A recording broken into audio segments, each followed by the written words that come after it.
Hi hello నమస్తే welcome to news. నేను సిద్ధగౌని సుదర్శన్. ఇక మొత్తం మీద ఇప్పుడు రాష్ట్ర వ్యాప్తంగా అంటే మొన్నటి వరకు బాగా చర్చ జరిగింది.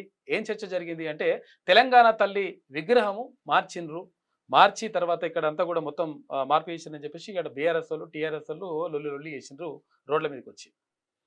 అయితే పాత తెలంగాణ తల్లి మంచిదా, తర్వాత కొత్త తెలంగాణ తల్లి బాగుందా అని చెప్పేసి మనం క్యూన్యూస్లో ఒకటి పోల్ కూడా పెట్టుకున్నాం. పెట్టుకుంటే కొత్త తెలంగాణ తల్లే బాగుంది, ఎందుకనంటే మన సొంత అమ్మను చూసినట్టుగా ఉంది. తెలంగాణ తల్లి అంటే ఎట్లా ఉంటుందో, ఆమె ఆచార వ్యవహారాలు ఎట్లుంటాయో, తర్వాత ఆమె కట్టుబొట్టు ఎట్లుంటుందో అట్లా ఉందని చెప్పేసి చాలామంది చెప్పిండ్రు.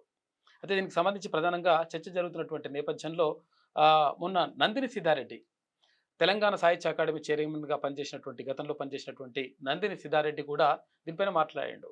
ఎవరో శిల్పులు వాళ్ళకు డబ్బుల కోసం, తర్వాత ఏదో రావడం కోసం ఇట్లా చేసిండనేటువంటి చర్చ జరిగింది. అంటే ఆయన మాట్లాడాడు. అసలు యాక్చువల్గా అట్లా మాట్లాడాల్సింది కాదు, అయినా మాట్లాడాడు ఆయన. మరి దాని వెనుక ఎవరున్నారో ఏం కథనో తెలియదు, కానీ అట్లా మాట్లాడాడు. మాట్లాడిన తర్వాత దానిపైన ఇప్పుడు ప్రధానంగా చర్చ జరుగుతున్నటువంటి నేపథ్యంలో నిజంగా ఇప్పుడు ఆ తెలంగాణ తల్లి రూపకర్త గంగాధర్ సార్ అయితే రూపశిల్పి ఆయన రమణారెడ్డి గారు. రమణారెడ్డి గారు మీకు అందరికి కూడా అంటే చాలా మందికి కొంతమందికి తెలిసి ఉంటుంది, ఆర్ట్కి సంబంధించినటువంటి వాళ్ళకి తెలిసే ఉంటుంది. ఆయన చిత్రకారునిగా, తర్వాత శిల్పిగా, కవిగా, రకరకాలుగా అంటే వివిధ రంగాల్లో ప్రతిభను కనబరుస్తూ రాష్ట్రంతో పాటు దేశంలో అటు విదేశాల్లో కూడా తన ప్రతిభను కనబరుస్తూ అనేకమైనటువంటి అవార్డులను, అనేకమైనటువంటి ప్రతిభా పురస్కారాలని ఆయన సొంతం చేసుకున్నాడు. అంటే తన జీవితాన్నే మొత్తం కూడా ఆర్ట్ కోసం కేటాయించినటువంటి వ్యక్తి రమణారెడ్డి గారు. ఆయన గురించి ఇంకా చాలా చెప్పుకోవచ్చు మనం. ఇక్కడ హైదరాబాద్ ఆర్ట్ సొసైటీకి 11 సంవత్సరాలుగా ఆయన అధ్యక్షునిగా కొనసాగుతూ ఉన్నారు. రమణారెడ్డి గారితో ఇప్పుడు మనం మాట్లాడేటువంటి ప్రయత్నం చేద్దాం. నిజంగా ఏం జరిగింది, అసలు తెలంగాణ తల్లి విగ్రహానికి సంబంధించి ఎందుకు వివాదం కొనసాగుతూ ఉంది, ఎందుకు మార్చాల్సి వచ్చింది, ఈ విషయాలన్నీ కూడా మనం మాట్లాడదాం.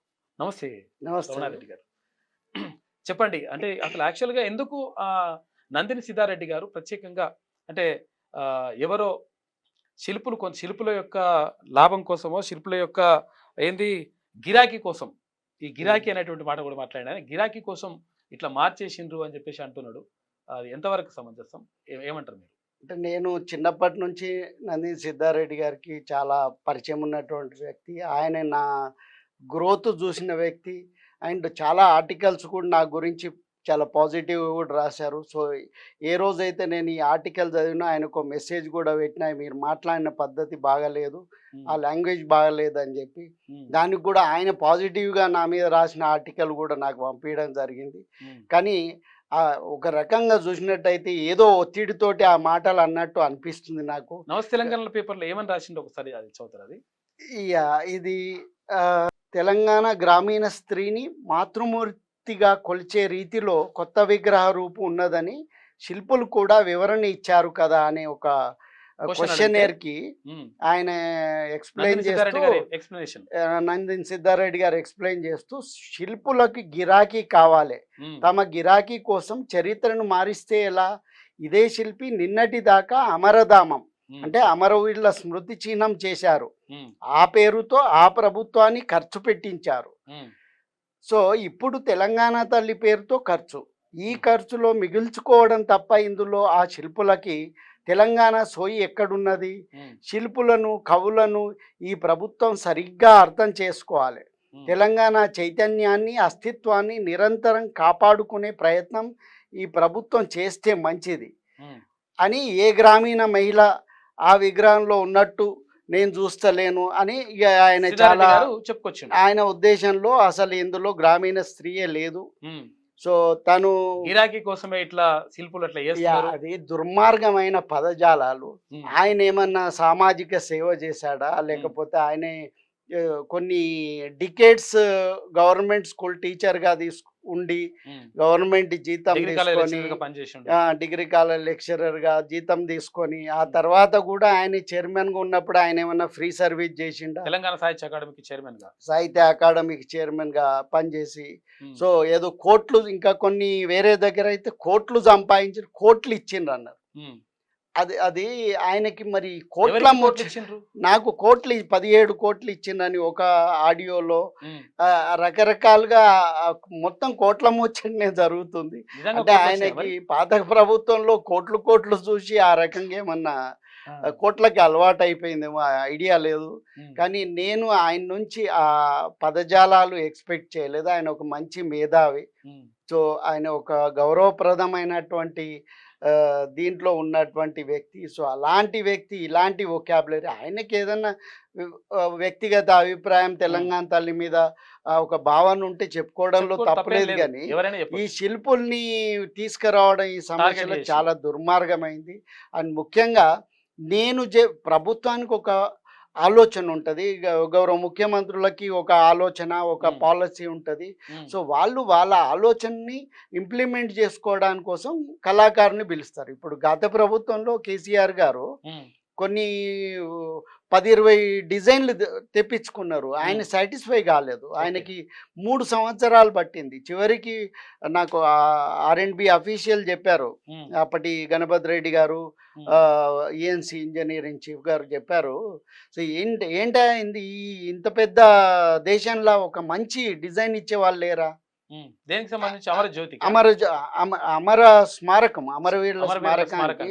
సో ఏమైతుందంటే ఓ స్కల్ప్టరు ఇప్పుడు ఆల్రెడీ ఎక్క యాదగిరిరావు గారు ఒక శిల్పం చేశారు. అది మనం తెలంగాణ ఉద్యమ టైంలో దాన్ని ప్రతి ఒక్కరు కూడా దాన్ని ఆదరించుకోవడం జరిగింది. సో ఎవరన్నా శిల్పులు డిజైన్ ఇస్తే దానికంటే ఇంకా బెటర్గా ఉండే డిజైన్ అనేది సో ఇవ్వడం జరిగింది. సో అది కాకుండా ఇప్పుడు ఒక ఆర్కిటెక్ట్లు బిల్డింగ్లకు డిజైన్ ఇచ్చారు. ఓకే. సో అదొక డిఫరెంట్ బిల్డింగ్, కానీ అదేమి ఆర్టిస్టిక్ కాదు. సో అదొక కన్స్ట్రక్షన్ అవుతుంది, ఇదొక స్టాచ్యూ అవుతుంది. సో కాబట్టి ఆయనకి ఎందుకో ఆ సాటిస్ఫాక్షన్ లేదు, కాబట్టి ఇంకో డిఫరెంట్గా ఉండాలనే కోణంలో సో నేను ఒక శిల్పిగా ఇంటర్నేషనల్గా ఒక 80 దేశాలు తిరిగి ఒక 15-16 సంవత్సరాలు యూరోప్లో జీవితం దానికోసం. సో నేను ఎక్కడ బ్యాక్ ప్యాక్ టూరిస్ట్ లాగా ఓన్లీ హాలిడే మూడ్లో నేను ఎప్పుడు పోలేదు. నేను ఎక్కడికి పోయినా 3 నెలలు 6 నెలలు ఉండి సో ఆ రకంగా నేను నా ఆర్టిస్టిక్ అబ్జర్వేషన్లతోటే నేను తిరగడం జరిగింది. సో నేను తిరగడానికి పెట్టిన ఖర్చు లెక్క పెడితే ఇప్పటికో 100 కోట్లు ఉండేది, కానీ ఇప్పుడు ₹1 కూడా లేవు. కానీ ఈయన ఏదో కోట్ల సంగతి మాట్లాడడం జరుగుతుంది. నా సాటిస్ఫాక్షను, నా ఆత్మతృప్తి అదే నాకు కోట్లు. ఓకే. సో ఆయన చేసే దుర్మార్గపు కామెంట్లు అనేటివి నాకు చాలా హర్ట్ అయ్యే ఈరోజు పబ్లిక్లో నేను పదే చెప్పడం జరుగుతుంది.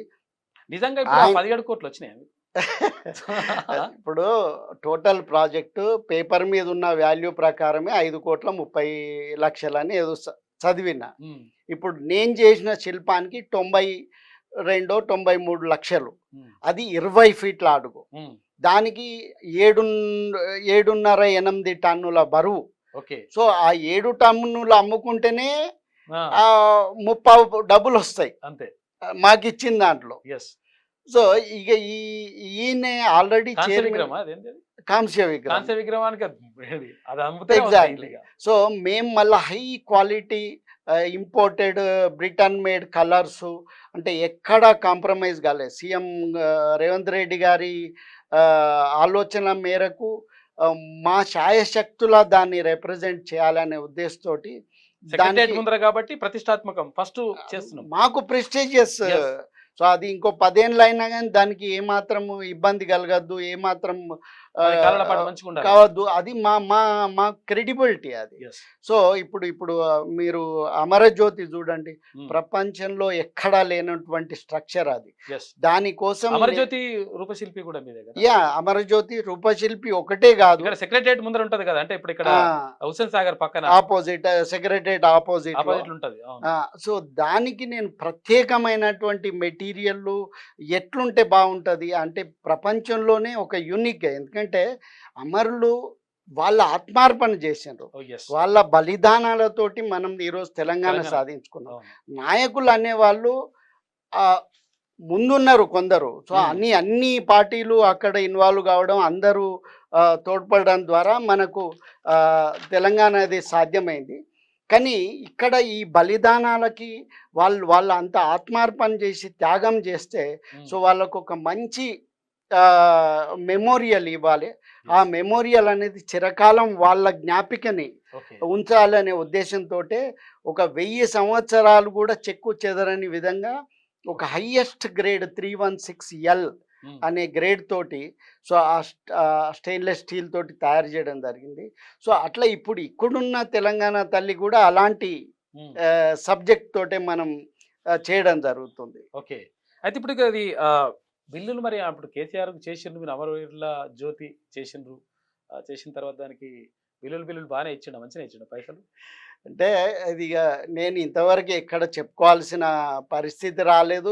అంటే చెప్పుకోవడం కూడా నా ఇంట్రెస్ట్ కాదు. కానీ ఇప్పుడు మరి కాబట్టి ఇప్పుడు ఈ ఏదైతే సిద్ధారెడ్డి గారు గిరాకీ అమాచ్యూర్ కామెంట్లు ఉన్నాయో సిద్ధారెడ్డి గారు చేసింది. సో ఆయన చైర్మన్ ఉన్నప్పుడు కూడా ఆయనకు తెలుసు. నేను 2015లో మొట్టమొదటి తెలంగాణ శకటాన్ని నేను ఢిల్లీలో ప్రదర్శించడం జరిగింది. అప్పుడు ఆ ప్రదర్శనకి మన శకటం డిజైన్ కమిటీ అప్రూవ్ చేసినప్పటికీ కూడా అక్కడ ఉన్నటువంటి ఒక పర్టికులర్ అధికారి ఆంధ్ర ప్రాంతానికి చెందిన వాడని రిపబ్లిక్ డే అదే గణతంత్ర దినోత్సవం సందర్భంగా సో వాళ్ళు రిజెక్ట్ చేయడం జరిగింది. అప్పుడు నేను హైకోర్టుకి వెళ్ళడం జరిగింది. నా సొంత డబ్బులతోటి నేను తిరిగిన ఖర్చులు పెట్టిన ఖర్చే ₹1,00,000 పైన ఉంటాయి. ఢిల్లీకి వెళ్ళి పరేకర్ గారితో లెటర్ తీసుకొని అప్పుడున్న ముఖ్యమంత్రి గారితో లెటర్ తీసుకొని మన శకటాన్ని కేసీఆర్ గారిని సో పరేకర్ గారు దత్తాత్రేయ గారు వీళ్ళందరూ కూడా రికమెండ్ చేసిండ్రు, అరే మన తెలంగాణ శకటం ఇవ్వాలి. నేను కోర్టులో కూడా ఏం చెప్పానంటే మనకి భారతదేశంలో 28 మంది పిల్లలున్నా 29వ పాప పుట్టినప్పుడు మనం సమాజానికి చెప్పుకుంటాం రాష్ట్రం ఆవిర్భవించింది, కొత్త బాబు పుట్టిండు, కొత్త పాప పుట్టిండని మనం చెప్పుకోవాల్సిన సాంప్రదాయం ఉంది. అట్లాంటిది ఈ పాత రాష్ట్రానికి అవకాశం ఇచ్చి కొత్త రాష్ట్రానికి ఇవ్వకపోవడం దౌర్జన్యం అనే ఉద్దేశంతో నేను కోర్టుకి వెళ్ళడం జరిగింది. సో ఏం జరిగిందన్న యాక్చువల్లీ ఎందుకు ఆగింది అది? అంటే అది అక్కడ ఉన్నటువంటి ఎవరైతే హయ్యర్ అఫీషియల్ ఉన్నారో ఆయనే యాంటీ తెలంగాణ. ఓకే. సో ఆయన ఇప్పటి వరకు కూడా ఎన్నోసార్లు ఏపీ అతను ఆయన తెలంగాణకి డెడ్ అగెనెస్ట్. కాబట్టి ప్రతిసారి ఆంధ్రాని సెలెక్ట్ చేయడం, తెలంగాణ రిజెక్ట్ చేయడం జరిగింది. సో ఆ రకంగా నేను కోర్టు ద్వారా తీసుకుంటే అది 15 రోజుల ముందే ఓన్లీ 15 డేస్ ఉంది. మామూలుగా అయితే శకటాలు ఒక 2-3 నెలల ముందు నుంచి తయారు చేయడం మొదలవుతుంది. సో ఆ కమిటీ వాళ్ళు కూడా అన్నారు, నీకు టైమే లేదు, కోర్టు ఆర్డర్ ఇచ్చినా కానీ మేమేం చేయలేం, నీకు టైం ఏడు ఉందంటే, సార్ మీకు ఎప్పటికైనా రిజెక్ట్ చేసే అవకాశం ఉంది కాబట్టి నాకు అవకాశం ఇవ్వండి, మీకు 10 రోజులనే మీకు శకటం చేసి ఇస్తా, అప్పటికైనా మీకు నచ్చకపోతే రిజెక్ట్ చేయండి అంటే వాళ్ళు ఒప్పుకున్నారు. నేను హైదరాబాద్కు వచ్చేసరికి అది ఆల్రెడీ ఆంధ్ర ప్రాంత వాడికి కాంట్రాక్ట్ ఇచ్చేసి. ఎవరు? కేసీఆర్. అప్పుడున్న ప్రభుత్వంలో ఉన్న పెద్దలు ఎవరు ఉన్నారు ఏంది అనేది నేను సో ఈ లోపల INPR అప్పటి కమిషనరు రిక్వెస్ట్ చేసి మీరు వెళ్ళండి, సక్సెస్ఫుల్ చేయండి, నేను సీఎం గారికి కల్పిస్తా, సో తప్పకుండా మీకు న్యాయం జరిగేటట్టు చేస్తా అంటే అప్పుడు నాకు కావాల్సింది ఫైనాన్షియల్ ఫోకస్ కంటే ఎక్కువ ఆయన రాసిచ్చాడు, మీకు 20 లక్షలు డిజైనింగ్ ఛార్జీలు ఇస్తా అని ఆయన రాసిచ్చాడు. అప్పుడు చంద్రవదన్ గారు. నేను వెళ్ళిన సక్సెస్ఫుల్ గా చేసుకొచ్చిన అప్పటి ఆ జ్యూరీ మెంబర్స్ ఎవరైతే రిజెక్ట్ చేస్తామని అన్నారో వాళ్ళైతే ఇద్దరు వచ్చి నా 2 చేతులు పట్టుకొని, sir wonderful job you have done, ఇంత అద్భుతంగా చేస్తారని. అప్పుడు బోనాలు థీమ్, అంటే ఆ బోనాలు అనేది మొదలయ్యేది మనకు గోల్కొండ నుంచి మొదలవుతుంది కాబట్టి ఆ బ్యాక్గ్రౌండ్ లో గోల్కొండ, బోనాలు, పోతరాజు ఒక హాఫ్ పోర్షన్ లో చాలా గంభీరంగా, అండ్ ఆ పోతరాజుకి నేను కలర్స్ పుయ్యలేదు, ఓన్లీ పసుపు కుంకుమనే రుద్దిన, నేచురల్ గా ఉండాలని. అది చాలా ఎఫెక్టివ్ ఇది.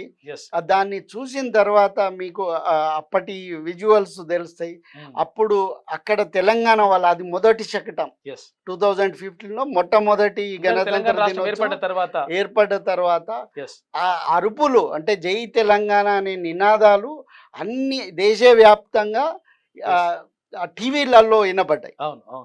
సో అంత ఎమోషనల్ ఇది వచ్చింది. ఆ తర్వాత నాకు చాలా మంది ఎంపీలు, ఎమ్మెల్యేలు అందరు ఫోన్ చేయడం కూడా జరిగింది. కొత్త ప్రభాకర్ రెడ్డి కూడా మీ ప్రాంతం కూడా ఎవరో రిపోర్టర్ చేస్తే, అన్న నేను మీ ఎంపీని అని చెప్పి ఆయన కూడా ఫోన్ చేయడం జరిగింది. అప్పటి వరకు నాకు టచ్ లేకుండే. సో ఉమ్, అట్లా అంత ఎమోషన్ని క్రియేట్ చేసిన దాన్ని ఉమ్, ఈ బ్యాక్గ్రౌండ్ స్టోరీ అంతా డిఫరెంట్గా ఉంది. yes. సో ఆ తర్వాత నాకు ఒక్క రూపాయి రాలేదు. ఆ తర్వాత అదే చంద్రవర్ధన్ గారు మీకు సీఎం గారి దగ్గరికి వెళ్ళండి, ఆయన దగ్గరే తీసుకోండి అన్నారు. ఉమ్, ఇక నేను ఒక 10-20 లెటర్లు ఇచ్చిన, ఇప్పటికీ ఆ స్టాంపులు తీసుకొని ఉన్నాయి, ఎవరికి? అట్లనే ఉన్నాయి సీఎం గారికి. ఇప్పుడు ఆయన కేసీఆర్ గారికి అప్పుడు కేసీఆర్ కమిషనర్ గారు సీఎం గారికి అంటే నేను సీఎం INPR గారికి కమిషనర్ చెప్పిండు.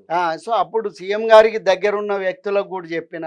ఉమ్, అందులో నందిని సిద్ధారెడ్డి గారు ఉన్నారు, దేశపతి ఉన్నారు, ఉమ్, వాళ్ళందరికి కూడా చెప్పడం జరిగింది. కానీ ఎవరు కూడా ఏ సాయం చేయలే. ఆ తర్వాత గమ్మత్ ఏంటంటే ఉమ్, ఆ టైంలోనే నేను ఒక బతుకమ్మ ట్యాబ్లో డిజైన్ కూడా ఇవ్వడం జరిగింది. ఓకే. దాన్ని ఒక 4-5 ఇయర్స్ తర్వాత ఏదో ఒక బీహారీ కంపెనీ వాడు ఉమ్, కాపీ కొట్టి ఉమ్, దాన్ని ఐస్ క్రీమ్ కోన్ లాగా చేసిండు బతుకమ్మని. అయ్యో. చేసి దానికి బిల్లు 38 లక్షలు డిజైనింగ్కి పెట్టుకున్నాడు. అబ్బబ్బబ్బబ్బ. అది ఇచ్చేసారు. ఆ, నేను ఇక్కడ కష్టపడి తెలంగాణ ఉద్యమంలో కీలక పాత్ర వహించి నా కష్టంతో నా డబ్బులతోటి yes. తిరిగి సో ఇంత చేస్తే చివరికి నేను చేసిన పని కూడా డబ్బులు బిల్లులు లేవు. సో అది నాకు పెయిన్ఫుల్. అందులో మళ్ళీ ఇలాంటి దుమారం రేపడం అనేది చాలా దుర్మార్గమైనటువంటి. గతంలో కేసీఆర్ ఎగ్గొట్టినట్టేనా బిల్లులు పోయినట్టేనా? ఇక అది ఇప్పుడున్న ప్రభుత్వం పెద్దలు సరే అన్యాయం జరిగింది అనుకుంటే న్యాయం జరుగుతుంది నాకు, Okay. లేదంటే లేదు. ఇప్పుడు నేను పని చేయడం నాకు ముఖ్యము. అంతే. సో కాబట్టి నేను నా పని చేస్తూ వస్తా. ఉమ్. రమణారెడ్డి గారి కుటుంబ నేపథ్యం ఏంది? నాన్న ఏం చేస్తుండే, అమ్మ ఏం చేస్తుండే, ఏ ఊరు? నేను సిద్దిపేట దగ్గర గ్రామం లకుడారం, ఉమ్, అండ్ లకుడారం మా అమ్మవారి ఊరు. సో మా ఫాదర్ ఊరు మాకు తెలియదు ఓకే. చిన్నప్పటి నుంచి కూడా. అంటే ఎప్పుడు 1-2 సార్లు పోయిన అలీరాజ్పేట అని, అది కూడా 20 కిలోమీటర్స్ డిస్టెన్సే. కానీ మా అనుబంధం అంతా ఇక్కడనే అంటే లకుడారమే. ఇంటి దగ్గరనే ఎక్కువ. లకుడారమే మా అనుబంధం. ఉమ్, సో మేము 4 అన్నదమ్ములం, 2 అక్కలు నాకు. ఉమ్, సో నేను అబ్బాయిలలో పెద్దోడిని. ఓకే. నా మా ఫాదర్ కండక్టర్. ఓకే. ఇక బస్ ఆయన conductor. So RTC conductor. So మ్మ్. ఆయన ఉద్యోగరీత్యా నిర్మల్లో జాబ్ చేసే టైంలో ఉమ్, సో నేను పుట్టినప్పటి నుంచి 5th క్లాస్ వరకు అక్కడే చదువుకోవడం 10 ఏళ్ళు. జరిగింది. ఉమ్. 10 ఏళ్ళు అక్కడే ఉన్నా. శిశు మందిర్ స్కూల్లో చదువుకున్నా. శిశు మందిర్ అంటే ఇక ఆ, కొంచెం కాషాయ భావజాలం ఉంటది ఇక అంటారు. అయితే అక్కడ నేను మేమున్న ఇంటికి దగ్గరలోనే నిర్మల్ బొమ్మలు చేసే వాళ్ళు ఉన్నట్టు బాగా గుర్తు ఓకే. నాకు. ఓకే. సో ఆ కానీ ప్రభావం ఏమైనా పడ్డదా ఇప్పుడు? అంటే పడొచ్చు. నేను చిన్నప్పటి నుంచే డ్రాయింగ్ వేసేది నాకు బాగా గుర్తు. సో ఆ రకంగా 6th క్లాస్ కరీంనగర్లో చదవడం జరిగింది 1 ఇయర్. 7th to ఇంటర్మీడియట్ వరకు సిద్దిపేట. ఓకే. సో కానీ సిద్దిపేటలో నేను చదివే క్రమంలో కాపు రాజయ్య గారు మా school art teacher. Okay. Okay. ఆహా. సో ఆయన ఇన్ఫ్లుయెన్స్ అనేది అప్పుడే డెఫినెట్లీ రాజయ్య గారు గొప్ప గొప్ప మంచి చిత్రకారుడు. ఆయన ఇన్స్పిరేషన్. అంటే ఆయన ఎప్పుడు dedicated, devoted worker. Okay. So స్కూల్కి వచ్చేటోడు, పిల్లలకి చెప్పేటోడు. ఆ పక్కకే సిద్దిపేట కళా సమితి అని పెట్టుకున్నాడు. ఉమ్, సో ఆ సైకిల్ మీద వెళ్ళేటోడు, మళ్ళీ అక్కడ అందరికీ డ్రాయింగ్లు.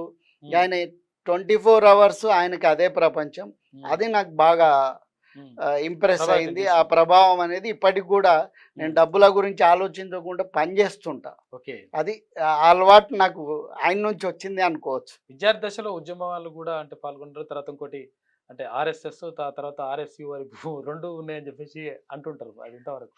అంటే నేను యాక్చువల్గా శిశు మందిర్ నుంచి చదువుకొని ఉమ్, నేను 6th కూడా కరీంనగర్లో అప్పుడు ఎమర్జెన్సీ ఉండే. మా హెడ్ మాస్టర్ని పోలీసులు లాక్కెళ్ళడం ఇవన్నీ నాకు ఉమ్, ఇంప్రెషన్స్ ఉన్నాయి.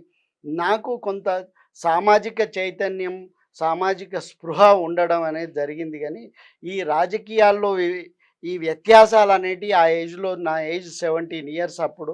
ఉమ్, సో నేను RSUకి RSSకి ఒకే అక్షరం తేడా అని అనుకున్న టైం అది. ఓకే. సో అసలు యాక్చువల్‌గా మొత్తం విరుద్ధమైనటువంటి భావజాలం అసలు. అదే అప్పుడు ఆర్ఎస్ఎస్ తెలవది. వేరు, ఆర్ఎస్యు వేరు. అంటే అసలు యాక్చువల్‌గా అంటే తెలవదు. అంటే ఇప్పుడు అక్కడ ఉన్నటువంటి వ్యక్తుల మీద ఇంప్రెషన్ అనేదే మనకు ఒక రాజకీయ యెస్. డైరెక్షన్‌లో. కానీ నాకు అవగాహన అనేది రాజకీయంగా లేదు. అప్పుడు కానీ లేదు. ఆ వ్యక్తులతోటి ఉన్న అనుబంధంతోటి కొంతకాలం ఒక దగ్గర అక్కడున్నా, కొంతకాలం ఎక్కడున్నా. ఆ తర్వాత ఏది నా డైరెక్షన్ కాదని మళ్ళీ ఆర్ట్ ఫీల్డ్‌లోకొచ్చి ఇక్కడ ఫైన్ ఆర్ట్స్‌లో జాయిన్ కావడం. ఇక ఆ తర్వాత ఎప్పుడు అన్ని పార్టీలు మా దగ్గరకొచ్చేటియి గాని హ్మ్. సో ఎందుకంటే ఇప్పుడు మాతోటి అవసరం స్టూడెంట్ యెస్. యెస్. దశలో అవును. అప్పుడేం డిజిటల్ టెక్నాలజీ లేదు. అవును. సో ఈ పోస్టర్స్ కానీ డిజైన్స్ కానీ వాల్ రైటింగ్స్ హ్మ్. సో అన్ని ఆస్పెక్ట్లో రాజకీయవేత్తలకి కళాకారులతో పని ఉండేది ఆ టైంలో ఎక్కువ ఉండేది. హ్మ్. ఇప్పుడంతే అంతా డిజిటల్ మయం అప్పుడంతా కూడా అంటే కాబట్టి పెయింటింగ్‌లు అవన్నీ ఉంటుండే. తర్వాత చిత్రాలు వేయడం ఇవన్నీ యా కూడా ఉంటుండే. చిత్రాలు వేయడం అన్నీ ఉండేది కాబట్టి హ్మ్. ఆ చెయ్యి బొమ్మ వేయాలన్నా కమలం వేయాలన్నా ఓకే. సైకిల్ వేయాలన్నా ఏది వేయాలన్నా మళ్ళీ ఆర్టిస్ట్ కావాల్సి అవును. వచ్చేది కాబట్టి సో అదొకటే కాదు ఈవెన్ మంచి మంచి పెయింటింగ్లు వేసి యెస్. ఇప్పుడు అప్పుడేందంటే ఎంత మంచి పెయింటింగ్ ఉంటే అంత అట్రాక్షన్ యెస్. ఉంటుంది. వాస్తవం. దాని ద్వారా ఓటర్స్కి అవునవును. ఇంప్రెస్ ఈజీగా చేసుకోవచ్చు. వాళ్ళకు ఆకట్టుకుంటది అట్లా. ఎగ్జాక్ట్లీ. సో హ్మ్. అట్లా ఫిగర్స్ ఏసే వాళ్ళకి ఎక్కువ డిమాండ్ ఉండేది. మా నా దగ్గరికి హాస్టల్‌లో నేను కొంచెం విద్యార్థి దశ నుంచే హ్మ్. లీడర్‌షిప్ క్వాలిటీస్ ఉన్నాయి కాబట్టి ఓకే. సో ఆ రకంగా నా దగ్గరికి అన్ని పార్టీల వాళ్ళొచ్చేది. హ్మ్. సో ఇప్పటికి కూడా నాకు ఆ రిలేషన్ అనేది ఉంది. పార్టీలు ఏం సంబంధం లేదు. అవసరం లేదు. అంటే ఇంపార్టెంట్ ఏందంటే ఆహ్, రాజ్యాంగంలో కూడా మంచివుంటాయి. యెస్. దాన్ని చెడుగా వాడేవాళ్ళు కూడా ఉంటారు. అవును. వాడేవాళ్ళు అవును. ఉంటారు. దుర్వినియోగం చేసేవాళ్ళు కూడా ఉంటారు. రాజ్యాంగంలో అన్నీ చాలా మంచివుంటాయి. మంచిగా ఉంటాయి. అవును. కానీ అది దుర్వినియోగం జరుగుతుంటది. జరుగుతది కొన్ని సో సందర్భాల్లో. అక్కడ మనకి కావాల్సిందేందంటే ఏ పార్టీ, ఏ అభిప్రాయాలున్నా, ఏ ఐడియాలజీ ఉన్నా గానీ, ఆ మంచితనం అనేది చాలా ఇంపార్టెంట్. యెస్. సో అందుకని నేనెప్పుడూ ఒక మంచితనం సైడే ఎక్కువ చూస్తుంటా. హ్మ్. ఇట్లా ఫైన్ ఆర్ట్స్ కాలేజ్ వైపు ఎట్లెళ్ళిండ్రు అసలు? యాక్చువల్‌గా అంటే సాంప్రదాయ చదువులు తర్వాత ఇవన్నీ అంటే మీ నాన్న ఏమనుకునేటోళ్ళు? అంటే మీ నాన్న గాని, అమ్మ గాని ఎటువంటి చదువులు చదవాలని చెప్పేసి వాళ్ళు కోరుకుంటుండే. మీరు ఎట్లా పక్కకెళ్ళిండ్రు? అంటే అప్పటి కాలంలో ఎవరికైనా గానీ ఒక మధ్య తరగతి కుటుంబంలో ఒక ఇంజినీరు, డాక్టర్ అనేది ఈ రెండే ట్రెండ్‌లు. అవును. సో ఎవరన్నా ఆ కాలంలో ఎదగాలంటే అవే ఉంటుండే. ఇంజినీర్ కావాలి. మా ఫాదర్ కూడా సేమ్. హ్మ్. కానీ మా ఇద్దరి మధ్యలో చాలా పెద్ద క్లాష్. హ్మ్. సో నాకు వేరే అకాడమిక్ ఇంట్రెస్ట్ లేవు. హ్మ్. నాకు ఓన్లీ ఆర్ట్. ఓకే. సో అప్పుడు కాపురాజయ్య గారు నా స్కూల్ టీచర్‌గా ఉన్నప్పుడు హ్మ్. ఆయన చదివిన కళాశాలని ఈ ఫైన్ ఆర్ట్స్ కాలేజ్ మాసెప్ ట్యాంక్‌లో ఉంది. ఓకే. అప్పుడు కింగ్ కోటిలో ఉండేది. ఓకే. సో ఆ కాలేజ్ అక్కడి నుంచి మాసెప్ ట్యాంక్ ఇప్పుడు షిఫ్ట్ ఫైన్ అయింది. ఆర్ట్స్ యూనివర్సిటీ అయిందా? జేఎన్ఏఎఫ్ యూనివర్సిటీగా ఇప్పుడయింది. ఓకే. సో ఆ టైంలో ఆయన ద్వారా తెలిసిన ఈ కాలేజీలో నేను 83లో జాయిన్ అయినా. హ్మ్. ఆర్థిక సమస్యలతోటి ఇక నాకు పెద్దగా సపోర్ట్ ఫ్యామిలీ సపోర్ట్ నుంచి లేదు. ఉండకపోయేది. హ్మ్. సో స్కోప్ కూడా చాలా తక్కువ ఇన్‌కమ్ సోర్సు. హ్మ్. సో ఆ రకంగా నేను సైన్ బోర్డ్‌లో పెద్ద పెద్ద హోర్డింగ్స్ ఉండేటియి అప్పుడు. హ్మ్. హ్మ్. అట్లా దేశవ్యాప్తంగా తిరిగి హోర్డింగులు రాసి 4 డబ్బులు సంపాదించి 83లో జాయిన్ అయినోడిని ఆర్థిక ఇబ్బందులతోటి డిస్కంటిన్యూ చేసి మళ్ళీ 85లో జాయిన్ అయ్యి హ్మ్. ఇక రకరకాల కష్టాలతోటి మొత్తానికి 91లో పూర్తి చేసుకొని గోల్డ్ మెడల్ సంపాదించుకున్నా. గోల్డ్ మెడల్ కూడా వచ్చింది. గోల్డ్ మెడల్ కూడా వచ్చింది. అండ్ బరోడాలో వెళ్ళి ఎంఎఫ్ఏలో హుహు. జాయిన్ కావడం జరిగింది. Master of fine arts. Master of fine arts స్కల్ప్చర్‌లో. హ్మ్. ఒక 6, 7 మంత్స్ తర్వాత హాలిడేస్‌కి హైదరాబాద్ వచ్చినప్పుడు నాకు గవర్నమెంట్ ఆఫ్ ఇండియా నుంచి జర్మనీకెళ్ళే హ్మ్. అవకాశం వచ్చింది. ఓకే. సో ఆ రకంగా నేను జర్మనీకెళ్ళడం, ఇంకా అక్కడి నుంచి నా ప్రపంచ యాత్ర అన్ని మొదలు. దేశాలు 80 దేశాలు తిరిగిండ్రు అట్లా ఆ తర్వాత. ఎగ్జాక్ట్‌లీ. సో ఆ రకంగా 80 దేశాలు తిరగడం జరిగింది. ముఖ్యమంత్రి రేవంత్ రెడ్డి గారికి కూడా కొంచెం ఆర్ట్ పట్ల కొంచెం ఆసక్తి ఉంటది. తర్వాత అంటే ఆయన ఏమన్నా బ్యాక్‌గ్రౌండ్ ఉందా? అట్లా మీకు కూడా ఏదో అంటే ఆర్ట్స్‌కి సంబంధించి ఏదో వచ్చినట్టుగా అంటే ఆయన అనిపించింది. యాక్చువల్‌గా ఆయన ఇంట్రెస్ట్ ఫైన్ ఆర్ట్స్ ఉండేది. ఉండేదా? నేను చదువుకునే టైంలోనే ఆయన కూడా ఎంట్రన్స్ రాయడము, హ్మ్. ఏదో కారణాల వల్ల హ్మ్. ఆయన వేరే కాలేజ్‌కి ఎళ్ళిండు. ఏవీ కాలేజ్ ఏవి అనుకుంటా. కాలేజ్ అవును. ఆంధ్ర విద్యాల ఆహ్, అవును. Education society. కానీ ఆయన అడ్వర్టైజింగ్ ఏజెన్సీ నడిపించారు. హ్మ్. ఆ రకంగా చాలామంది కంటెంపరీ ఆర్టిస్టుల అందరితోటి ఆయనకి పరిచయాలు ఉన్నాయి. చాలా మంది ఆర్టిస్టులతో పరిచయాలు ఉన్నాయి. సో ఆయన నేచర్ కూడా చాలా ఆర్టిస్టిక్ ఉంటుంది. different ఇప్పుడు గా ఆయన ఉంటది. లైఫ్ స్టైల్ చూసినా లేకపోతే ఆయన అంబియన్స్ చూసినా కానీ మంచి ఆలోచన, అంటే ఒక ఆర్టిస్టిక్ సెన్స్, ఎస్థెటిక్ ఉన్నటువంటి వ్యక్తి. Yeah. ఇంకా మరి అంటే ఇప్పుడు మీకు చాలా దేశాల్లో తర్వాత చాలా చోట్ల కూడా మీకు అవార్డులు కూడా వచ్చినాయి. తెలంగాణ రాష్ట్రంలో కూడా అవార్డులు వచ్చినాయి. తర్వాత తెలుగు యూనివర్సిటీ కూడా అవార్డులు ఇచ్చింది. ఏమేమి అవార్డులు వచ్చినాయి? ఏమేమి వచ్చినాయి అన్న? ఇక ఇంటర్నేషనల్గా అది వదిలేస్తే ఇక్కడ మన తెలంగాణకు వచ్చేసరికి ఇక్కడ నాకు మన తొలి ఉత్తమ శిల్పి అవార్డు గ్రహీతని. సో మొట్టమొదటిసారి రాష్ట్రం ఆవిర్భవించినప్పుడు ఈ నాకు ఉత్తమ శిల్పిగా, రాష్ట్ర ఉత్తమ శిల్పిగా, మొట్టమొదటి ఉత్తమ శిల్పిగా నాకు అవార్డు తెలంగాణ రాష్ట్రం నుంచి వచ్చింది. సో మన విశిష్ట పురస్కారం తెలుగు యూనివర్సిటీ నుంచి వచ్చింది. సో కళారత్న, భీష్మ, కళా భీష్మ అని. సో ఇక ఇప్పుడు సడన్గా గుర్తుకు రావట్లేదు కానీ విస్తృతమైన అవార్డ్స్ ఉన్నాయి. అదే కాకుండా నేను హైదరాబాద్ ఆర్ట్స్ సొసైటీకి గత 11 సంవత్సరాలుగా ప్రెసిడెంటు. అది కాకుండా నేను మన జనరల్ కౌన్సిల్ మెంబర్ లలిత్ కళా అకాడమీ న్యూఢిల్లీ వాళ్ళకి 3 సంవత్సరాలు జనరల్ కౌన్సిల్ మెంబర్గా చేసిన. అంటే మన తెలంగాణ రిప్రజెంటేషన్ అన్నట్టు ఢిల్లీలో. సో ఆ రకంగా చేసిన. ఇవన్నీ సర్వీసెస్, పేమెంట్లు ఏం రావు. మళ్ళీ నందిని సిద్ధారెడ్డి గారు వింటే మళ్ళీ ఎన్ని కోట్లు సంపాదించినా ఆయన లెక్క పెట్టే ఆస్కారం ఉంటుంది. కానీ ఇవన్నీ ప్యూర్ సర్వీసెస్ ఓరియంటెడ్. సో ఆ తర్వాత ఎగ్జిక్యూటివ్ కౌన్సిల్ మెంబర్ మన జేఎన్ఎఫ్ యూనివర్సిటీ కూడా 3 years నేను ఎగ్జిక్యూటివ్ కౌన్సిల్ మెంబర్. ఇలాంటివి చాలా ఉన్నాయి. సో ఈవెన్ దేశవ్యాప్తంగా కూడా ఆర్ట్ కాంపిటీషన్ జరిగినప్పుడు నన్ను జ్యూరీగా పిలుస్తుంటారు. లేదా స్టడీ బోర్డ్స్ ఉంటాయి యూనివర్సిటీలలో. సో అక్కడ కూడా నేను ఇవన్నీ సర్వీసే. ఏ దేశాలు తిరిగిరు? ఎక్కడెక్కడ ఇప్పుడు నాకేంటంటే బ్యాక్ ప్యాక్ ట్రావెలర్ లాగా. సో ఒక రోజు అట్లా వెళ్ళడం, జపాన్ ఇట్లా చూడండి లెక్క. ఎగ్జాక్ట్లీ అదే జోక్ ఉంటుంది. జపాన్ టూరిస్టులు ఎప్పుడు ఒక సిటీకి వెళ్ళి ఒక ట్రావెల్ బస్ చూసుకుంటారు, పైన కూర్చొని టక ఫోటోలు కొట్టుకొని వెళ్తారు. అట్లా 1 weekలో హోల్ వరల్డ్ ట్రావెల్ చేసేసి ఇంటికి వెళ్ళిన తర్వాత స్లైడ్స్ వీడియోలు చూస్తారు. సో కానీ నా పాదం అక్కడ దిగింది అని అట్లా ఒక జోక్ చేస్తుంటారు. అట్లాంటిది నేను చేయలేదు. నేను ఎక్కడికి వెళ్ళినా మినిమం 1 month 2 months ఉండాలి అక్కడి ప్రజలు. So live like A Roman in Rome అనే విధంగా. సో నేను మళ్ళీ అక్కడికి వెళ్ళి నాకు అన్నమే కావాలి, ఇడ్లీ సాంబారే కావాలంటే నేను అక్కడికి వెళ్ళిన పర్పస్ అనేది వేస్ట్ నా ఉద్దేశం. సో నేను అక్కడ సంస్కృతిని స్టడీ చేయాలి, అక్కడ ప్రజలతోటి మమేకం కావాలి, అక్కడ సాంప్రదాయాలు ఏంటి, వాళ్ళ ఆర్ట్ ఎట్లుంది, సో ఏ రకంగా ఉంది, ఈ ఎవ్రీథింగ్ అంటే అన్ని ఆస్పెక్ట్లలో నేను స్వయంగా అక్కడ ఉండి అనుభవించి చూసి రావడం అనేది నాకు. ఆ రకంగా నేను జపాన్లో 6 months ఉన్నా, ఆస్ట్రేలియాలో ఒక 6 నెలలు ఉన్నా, కెనడాలో ఉన్నా, అమెరికాలో 1 year ఎబోవ్ ఉన్నా.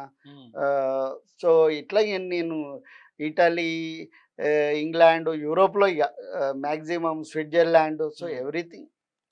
అంటే చాలా మంది ఏముంటుంది అంటే యాక్చువల్గా ఉంటే చిత్రకారుడుగా ఉంటారు, లేకపోతే స్కల్ప్టర్ ఇప్పుడు ఉంటుంది కదా, ఈ శిల్పం తయారు చేయడం, విగ్రహాలు తయారు చేయడం అట్లా ఉంటుంది. మీకు ఇది అది 2 ఉన్నాయి. దీంతో పాటు కవిత్వం కూడా మీరు రాసిండ్రు. అంటే తెలంగాణ ఉద్యమ సమయంలో కానీ చాలా చోట్ల మీరు రాసినట్టుగా. ఇది అంటే ఎనీథింగ్ మనకున్నటువంటి ఒక కళాత్మకత అనేది చాలా ప్రధానమైంది. మనం కవితలు రాసిన అంటే అక్కడ భాష యొక్క ప్రయోగం కాదు, అందులో పాండిత్యం కాదు, భావజాలం అని నాకు ముఖ్యము. సో కాబట్టి ఈవెన్ జర్మన్ లాంగ్వేజ్ నేను స్వయంగా సొంతగా నేర్చుకున్నా. ఆ సొంతగా నేర్చుకున్న క్రమంలో కూడా నేను ఆ వొకాబులరీని కొంచెం పొయెటిక్గా ఉమ్, రాసేవాడిని. ఉమ్హు, అయితే మా జర్మన్ జర్మనీలో మిత్రులు కూడా చాలా ఉమ్, ఆశ్చర్యపోయేటోళ్ళు. ఉమ్, అంటే అది గ్రామటికల్లీ రాంగ్ మిస్టేక్ ఓకే వాళ్ళ ఉద్దేశంలో. ఓకే. కానీ అది ఆ మీనింగ్ పదాల కూర్పు, అర్థమైతుంది. అవును అవును అవును అవును మీనింగ్ అర్థమైతుంది అండ్ రిథమిక్ ఉంది. అవును, సో అది వాళ్ళు చాలా ఎంజాయ్ చేసేటోళ్ళు. ఇంప్రెస్ అయ్యేటోళ్ళు అన్నట్టు. సో ఆ రకంగా ఏంటంటే నాకు మొదటి నుంచి కూడా సో అవన్నీ అలవాటు అయిపోయినాయి. అండ్ యాక్చువల్గా నేను పెయింటింగ్ చేయాలని నాకు తాపత్రయం ఉండే. ఓకే. ఆ మొదటిసారి జాయిన్ అయినప్పుడు అప్పుడు నాకు ఫస్ట్ ర్యాంక్ వచ్చిండే. అంటే మన తెలంగాణకి ఆ టైంలో ఉమ్, ఇప్పుడు మొన్ననే లాస్ట్ ఇయర్ నుంచే ఈ 10 ఇయర్స్ అయిపోయింది కదా మన. ఓకే. సో కాబట్టి యూనివర్సిటీలో తెలంగాణకి ఎక్కువ సీట్లు రావడం జరుగుతుంది. కానీ ఆ టైంలో 40% ఆంధ్రకి, 30% 30% రాయలసీమ అండ్ తెలంగాణకు తెలంగాణకి అవును చాలా సీట్ తక్కువ, కేటాయింపులు అవకాశాలు తక్కువ ఉండేది. ఉండే. నేను జాయిన్ అయినప్పుడు 25, 30 సీట్లు కూడా ఉండకపోయేటి. సో తెలంగాణకు వచ్చి అందులో ఇక 10. తెలంగాణకు మ్యాక్సిమం ఒక 5 సీట్లు, 6 సీట్లు అంతే. ఉండేటి.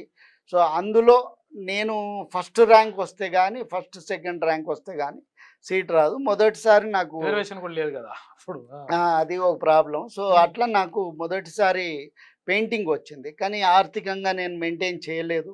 ఉమ్, సో కంటిన్యూ చేయలేకపోయినా కాబట్టి ఆ డిస్కంటిన్యూ అయ్యి మళ్ళీ 2 ఇయర్స్ గ్యాప్‌లో మళ్ళీ ఎంట్రన్స్ రాస్తే అప్పుడు థర్డ్ ర్యాంకో ఏదో వచ్చింది. అప్పుడు ఉమ్, నాకు శిల్పంలో ఉమ్, అవకాశం వచ్చింది. ఓకే. సో నాకు పెయింటింగ్ ఇంట్రెస్ట్.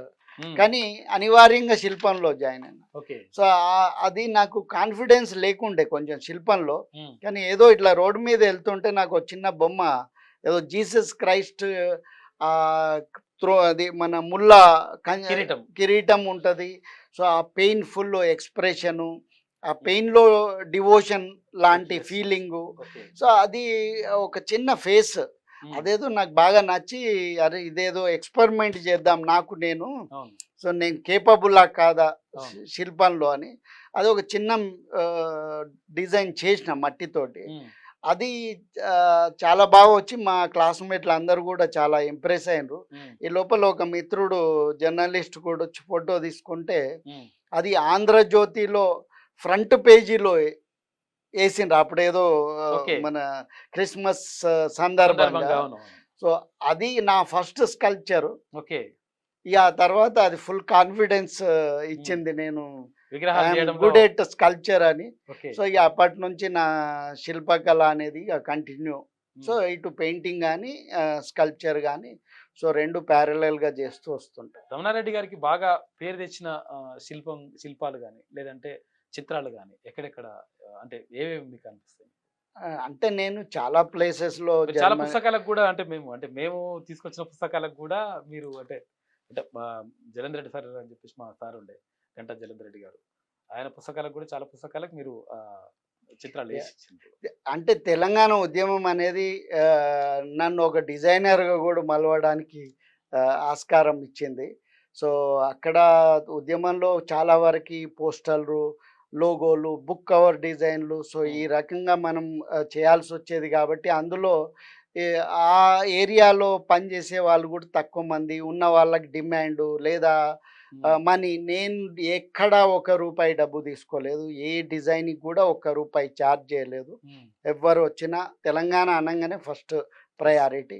సో ఆ రకంగా మూవ్‌మెంట్‌కి నా కాంట్రిబ్యూషన్. శిల్పాలకొస్తే నేను వరల్డ్ వైడ్ చాలా శిల్పాలున్నాయి. Germany, America, Japan, Australia so చాలా ప్రదేశాలున్నాయి. నేను గర్వంగా, గొప్పగా చెప్పుకోగలిగేది మన అమరవీరుల అమరజ్యోతి. సో అది ఎందుకంటే అది టెక్నికల్లీ కూడా ఇంజనీరింగ్ ఛాలెంజెస్ ఉన్నాయి. అది వరల్డ్‌లోనే ఒక యూనిక్ ప్రాజెక్ట్ అది. సో దాంట్లో స్కల్ప్చరు, ఒక కన్‌స్ట్రక్షను 2 కలిపి ఉన్నటువంటి బిల్డింగ్ లాగా ఉంటది. ఎగ్జాక్ట్‌లీ. యాక్చువల్‌గా ఉండేదేమో బిల్డింగ్ లాగా, బయట వాళ్ళకి అర్థం కాదు కానీ అవును. బిల్డింగ్ లాగా ఉంటది. తర్వాత మళ్ళీ అందులో అది ఇవన్నీ 2 కనిపించాలి. అంతే. సో శిల్పం లాగా. కాబట్టి అది నాకు రియల్లీ అంటే అందులో ఒక 7 సంవత్సరాలు దానిలో మునిగి తేలి ఉన్నా కాబట్టి సో అది హైలీ సాటిస్ఫైయింగ్ ప్రాజెక్టు. ఇంకా తెలంగాణ తల్లి డెఫినెట్లీ అది రూపశిల్పి గంగాధర్ గారు. ఆ, రూపకర్త రూపకర్త ఆయన. రూపకర్త ప్రొఫెసర్ గంగాధర్ గారు. ఉమ్. సో దాంట్లో దాన్ని శిల్పాకృతికి మలచడం. సో అంటే ఆ తెలంగాణ ఉద్యమంలో పాల్గొనడం, ఉమ్. తెలంగాణ అమరజ్యోతిలో భాగస్వామ్యం అవడం, Yes, yes. మళ్ళీ ఇందులో తెలంగాణ అంటే అదొక చారిత్రాత్మకమైనటువంటి Yes, గొప్ప చరిత్రలో అవకాశం. 100%. చరిత్రలో ఇప్పుడు రేపు ఒకవేళ గ్రూప్ 2 కానీ గ్రూప్ 1 ఏదైనా పరీక్షలు ఉంటే ఆ పరీక్షలలో ఈ క్వశ్చన్స్ కూడా పెట్టే అవకాశం ఉంటుంది. ఉమ్, తర్వాత అంటే అసలు యాక్చువల్గా మీకు అంటే ఇది ఆ, పేరు తెచ్చింది తర్వాత ఇట్లా అయిపోయింది. ఆ, పాత తెలంగాణ తల్లికి అంటే ఇప్పుడు ఏమంటారు అంటే ఇప్పుడు బీఆర్ఎస్ వాళ్ళు మొత్తం మీద ఎంత లొల్లి జరుగుతుంది. పాత తెలంగాణ తల్లి మంచిగా ఉంటే ఈమె మంచిగా లేదు, ఈమె మంచిగా ఉండే ఆమె మంచిగా ఉందని చెప్పేసి అంటే లేదు లేదు మేము సొంతంగా ఇట్లుండదని చెప్పేసి కాంగ్రెస్ వాళ్ళు ఇట్లా మొత్తం మీద ఒక మాటల యుద్ధం కొనసాగుతూ ఉంది రాష్ట్రంలో. అంటే అప్పుడు విగ్రహానికి ఇప్పుడు విగ్రహానికి ఉన్నటువంటి తేడా ఏంది? అంటే అది ఇప్పుడు మనం ఒక ఇంపార్టెంట్ ఆస్పెక్ట్ చూడాల్సింది ఏంటంటే అది ఏ సందర్భంలో మనం ఆవిష్కరించుకున్నాం, ఓకే, ఇదే సందర్భంలో ఆవిష్కరించుకున్నాం అనేది కూడా చాలా ఇంపార్టెంట్. ఇప్పుడు ఓకే. తెలంగాణ ఆ, మన దేశానికి స్వతంత్ర పోరాటం జరిగిన క్రమంలో కూడా ఒక భరతమాత భరతమాత ఆ, అనే ఒక ఆవిష్కరణ ఒక రూపం. జరిగింది. అవును. సో ఆ భరతమాత ఆవిష్కరణ అనేది బంకిం చంద్ చట్టోపాధ్యాయ మొదట్లో చేశారు. ఆ ఉమ్. తర్వాత 1905లో అబీంద్రనాథ్ ఠాగూర్ గారు అది గీయడం జరిగింది. అక్కడ ఎక్కడ కూడా ఆ, ఆర్భాటాలు హంగులు లేవు. అప్పుడు ఉన్నటువంటి పరిస్థితులు ఏంటి అంటే అప్పుడు మనం ఆ, తిండి కోసం, Yes, బట్ట అవును. కోసం, నీడ బతుకు కోసం పోరాటం చేస్తున్న బతుకు పరిస్థితి. పోరాటం చేస్తున్నటువంటి పరిస్థితి. క్రమం కాబట్టి అక్కడ అప్పుడున్నటువంటి భరతమాత చేతిలో ఒక తెల్ల బట్ట పెట్టారు, గ్రాస్ గడ్డి చేతిలో పెట్టారు. అంటే ఒక వ్యవసాయానికి ఆహారానికి వ్యవసాయానికి కట్టుకోవడానికి బట్ట చిహ్నంగా. మినిమం నీడ్స్ అన్నమాట. ఎగ్జాక్ట్లీ. సో ఆ రకంగా ఒక సింపుల్ తల్లి అండ్ ఒక 4 చేతులు కూడా చూపించిండ్రు, అంటే వివిధ ఆ, పరిస్థితుల్ని రిప్రజెంట్ చేయడానికి. కానీ అక్కడ ఈ రకంగా ఉండాలని లేదు. ఆ తర్వాత క్రమంలో కళాకారులు దాన్ని ఇంకా ఎన్హాన్స్ చేసుకొని కొందరు వెనక కిరీటాలు పెట్టడం. సో రాజా రవివర్మ గారు దాన్ని మళ్ళీ రీడిజైన్ చేసి దేవతలాగా క్రియేట్ చేయడం. కానీ ఏది అథెంటిక్ కాదు. So Yes. ఇప్పటికీ కొందరు కిరీటాలు పెట్టరు, కొందరు పెడతారు, కొందరు డిఫరెంట్ లోకలైజ్ చేసుకుంటారు. ఇప్పుడు తెలంగాణ ఆర్నమెంట్స్ మనము అట్రిబ్యూట్ మనం వేస్తాం. చేసుకుంటాం, అవును. మనం పెడతాము, మన శారీ వేస్తాము. సో అవును. అక్కడికి వెళ్తే వాళ్ళ శారీ పార్టీలు మారినప్పుడు పార్టీలు ఎగ్జాక్ట్లీ ఒక ఒకరు 3 రంగుల చూడండి. శారీ, చీర ఇప్పుడు కడతారు. గూగుల్లో కొట్టండి భరతమాత అంటే ఒక 20 రకాల డిజైన్లు వస్తాయి. ఒక దగ్గర ఆరెంజ్ ఫ్లాగ్ ఉంటుంది, ఒకరు ఆరెంజ్ లేకుండా త్రిశూలం ఉంటుంది, ఇంకోరి చేతిలో మువ్వన్నెల జెండా ఉంటుంది. అవును. సో ఇట్లా వెరైటీ ఆస్పెక్ట్లో ఒక ఫ్రీడమ్, అది కూడా మంచిది యాక్చువల్గా. Yes, ఏంటంటే అవును, అవును. ఆ తల్లిని నువ్వు నీ లోకల్ Yes. చేసుకొని నీ అభిమానాన్ని నీ అల్టిమేట్లీ ఏంది, నువ్వు లోకల్ సంస్కృతిని ఆమెలో ప్రజెంట్ చేసినప్పటికీ you are part of India. Yes. So నువ్వు భారతదేశంలో ఒక భాగస్వామివి, నువ్వు భారత పౌరులువి అని చెప్పుకోవడానికి అది ఒక గొప్ప అవకాశం. అది ఆ ఫ్యాంటసీ, ఆ క్రియేటివిటీకి స్కోప్ ఇవ్వడం కూడా మంచిదే. Okay. కానీ తెలంగాణ తల్లి అవతరణ కూడా తెలంగాణ ఉద్యమ టైంలో జరిగినటువంటిది. మనం ఎప్పుడు కానీ ఏదైనా కోరికలు కావాలనుకుంటే దేవతను మన- కోరుకుంటుంది. దేవతలను కోరుకుంటాం. మనకి వర్షాలు రాకపోతే హోమాలు చేస్తాం, మబ్బుల్ని పూజిస్తాం. అవును. సో అలాంటప్పుడు తెలంగాణ రాలేదు, వస్తుందా రాదా అనే కన్ఫ్యూజన్లో ఉన్న తరుణంలో తెలంగాణ ఉద్యమం అనేది కూడా చాలా ఎత్తుంపులు తోటి నడిచింది. అవును. సో కొన్ని సందర్భాల్లో ఏదో ఒక లీడర్ వచ్చి ఒక స్టేట్మెంట్ ఇచ్చి ఒక హైప్ క్రియేట్ చేయడం, మళ్ళీ కొంతకాలానికి డౌన్ కావడం, మళ్ళీ ఏదో ఒక యాక్టివిటీలో ఆ ఉద్యమంలో భాగంగానే మేము కూడా ఆర్ట్ క్యాంపుల ద్వారా ఎప్పుడైతే డౌన్ అయింది అనుకున్నామో ఒక దగ్గరికి వెళ్ళడం, ఆర్ట్ క్యాంప్ పెట్టడం, దాని ద్వారా మీడియా పబ్లికేషన్లు కొంత. సో అరే ఇంకా స్టిల్ మనం ఉద్యమం అనేది చనిపోలే, ఇంకా యాక్టివ్ ఉంది అని ఒక భావన కల్పించడం జరిగింది. ఆ టైంలో తెలంగాణ తల్లి ఆవిష్కరణ అవసరమై మనము ఒక దేవతామూర్తి లాగా, అంటే ఎట్లనైతే మనం మైసమ్మ, ఎల్లమ్మ, పోచమ్మని పూజిస్తాం, అమ్మ తల్లి రా మమ్మల్ని ఆవహించు, మాకివ్వు, మమ్మల్ని కాపాడు, నువ్వు రా మా దగ్గరికి రా అనే విధంగా. సో మనం ఒక దేవతామూర్తి లాగా దాన్ని ఏర్పాటు చేయడం జరిగింది. సో అది చేసి ఆ తర్వాత క్రమంలో దానికి ఒక లీగల్ శాంక్టిటీ ఇచ్చి ఉంటే, అంటే ఒక గెజెట్, ఒక జీవో లాంటిది విడుదల అయి ఉంటే మార్పుకి ఆస్కారం ఉండకపోయేది. ఉండకపోతుంది. ఇప్పుడు ఎట్లనైతే భరతమాతని మనం డిఫరెంట్గా ఎక్స్ప్రెస్ చేసుకోగలుగుతున్నామో అవును. ఆ రకంగా దీన్ని చేసుకోవడంలో తప్పేం లేదు యాక్చువల్గా. Yes. కానీ ఇక్కడ తెలంగాణ తల్లి అప్పటికి ఇప్పటికీ ఉన్నటువంటి ఆ, అవగాహన ఏంటంటే ఇంపార్టెన్స్ ఏంటంటే Yes. మనం సాధించుకున్నాం తెలంగాణ. Yes. అది అమరుల త్యాగాలతోటి ప్రజల బహుజనుల భాగస్వామ్యంతో మనం సాధించుకున్నాం. Yes. ఈ సాధించుకున్న తెలంగాణ ద్వారా ఆవిర్భవించిన మాతృమూర్తే తెలంగాణ తల్లి. Yes. మనం తెలంగాణ పటాన్ని పెట్టచ్చు Yes. తల్లికి బదులు, అవును. కానీ అది బాగుండదు, ఫీల్ రాదు. ఫీల్ రాదు. అమ్మ అది అనే అది feel రాదు. మన అనే కాబట్టి మనం ఒక తెలంగాణ తల్లిని, అది ఒక సామాన్య స్త్రీమూర్తి మన ఇంట్లో మనం రెగ్యులర్గా Yes. కామెంట్లు రకరకాలు ఉన్నాయి. ఆమె పూరైంది, ఆమె ఏం చినిగిపోయిన బట్టలు వేసుకోలేదు, Yes. ఆమె పూర ఎందుకు అవుతుంది? అవును. మీరు మనం చూసే దృక్పథం హుందాగా ఉండేటువంటి స్త్రీ దాని ఏమంటారు ప్రత్యేకంగా పట్టుబిట్టు వస్త్రాలు ఏమి ఉండయి. మామూలుగా నూలు వస్త్రాలు వేసుకున్నా కానీ మంచిగా నీట్గా ఉంటుంది. అట్లా ఒక ఎగ్జాక్ట్లీ గౌరవప్రదంగా ఉంటుంది. మన అక్క చెల్లె తల్లి ఎట్లయితే కనబడుతుందో ఆ రకంగా ఉండాలి. Yes. సో అది మన ముఖ్యమంత్రి గారి ఆలోచనలో ఏంటంటే ఇది ప్రజాప్రభుత్వం, ప్రజల ఆలోచన మేరకి ప్రజలకు ఏ రకంగానైతే వాళ్ళ పరిస్థితులు ఉంటాయో ఆ రకంగానే సముచితంగా ఉండాలి, ప్రజలు యాక్సెప్ట్ చేసే విధంగా ఉండాలి అనేది ఆయన భావన. ఆ భావాన్ని ఈ తెలంగాణ అమరుల త్యాగాలని ఇవన్నీ పొందుపరిచి ఉన్నటువంటి ఆవిర్భవించినటువంటి తల్లి తెలంగాణ తల్లి. Okay. ఆమెలో అన్ని ఇమిడి ఉన్నాయి. Okay. ఆమెలో మన సంస్కృతులు, భాషలు, మతాలు, కులాలు, మనలో ఉన్న విశిష్టతలు, గొప్పతనాలు, పండుగలు అన్నీ అందులో ఆమెలో ఇమిడి ఉన్నాయి. మళ్ళీ ఆమెకు ఒక చేతిలో కొరడా, చేతిలో బతుకమ్మ. ఇప్పుడు ప్రపంచంలోనే అతిపెద్ద పండుగ మన సమ్మక్క సారాలమ్మ. Yes. ప్రపంచంలోనే అతిపెద్ద ట్రైబల్ ఫెస్టివల్, ఆదివాసి. అవును. మనం చాలా గర్వపడాల్సిన ఫెస్టివల్ అది. Yes. వేరే రాష్ట్రాల నుంచి వస్తున్నారు, దాన్ని ఇంకా హైప్ క్రియేట్ చేస్తే అంటే టూరిజం కాంటెక్స్ట్ లో ప్రపంచంలో ఉన్న ట్రైబల్స్ కూడా మన దగ్గరకు వచ్చే అవకాశాలు ఉన్నాయి. మనం నిజంగా ఆ ఫెసిలిటీస్ ఇచ్చి, ఇప్పుడు మనకు ఆ ఫెసిలిటీస్ మీద ఫోకస్ ఇప్పటి వరకు పెట్టలేకపోవచ్చు, కానీ నిజంగా అవకాశం కల్పిస్తే ఇంటర్నేషనల్ టూరిస్టులు కూడా అక్కడికి వస్తారు. సో అంతటి గొప్ప ఫెస్టివల్, మరి దాన్ని మనం తక్కువ చేసి చూడాలా? కాదు కదా. సో ఇక్కడ ఉన్నటువంటిది అన్ని మనలో భాగమే. ఉగాది ఉంటుంది, అన్ని పండుగలని ఒక పర్టికులర్ పండుగనే ఎందుకు ఫోకస్ అది. కాబట్టి ఒక కళాత్మకంగా మాకు ఒక సబ్జెక్ట్ ఇస్తారు, ఆ సబ్జెక్ట్ని మేము దాన్ని సింప్లిఫై చేసి ఒక కట్టే కొట్టే తెచ్చేలాగా, సో దాన్ని ప్రజెంట్ చేయడం అనేది ఇంపార్టెంట్. ఇప్పుడు ఆ శారీ మీద పెయింటింగ్ లేలేం కదా. సో ఆయన ఒక మహానుభావుడు అన్నారు. సో ఆయన పాత తెలంగాణ తల్లిలో ఆయనకు పోచంపల్లి శారీ కనబడుతుంది.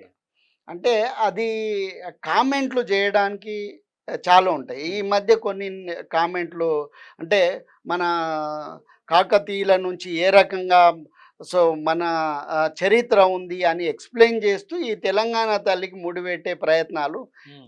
మైక్ ఉంటే మాట్లాడడానికి చరిత్ర చాలా పెద్ద ఉంటుంది, 10 రోజులు మాట్లాడచ్చు.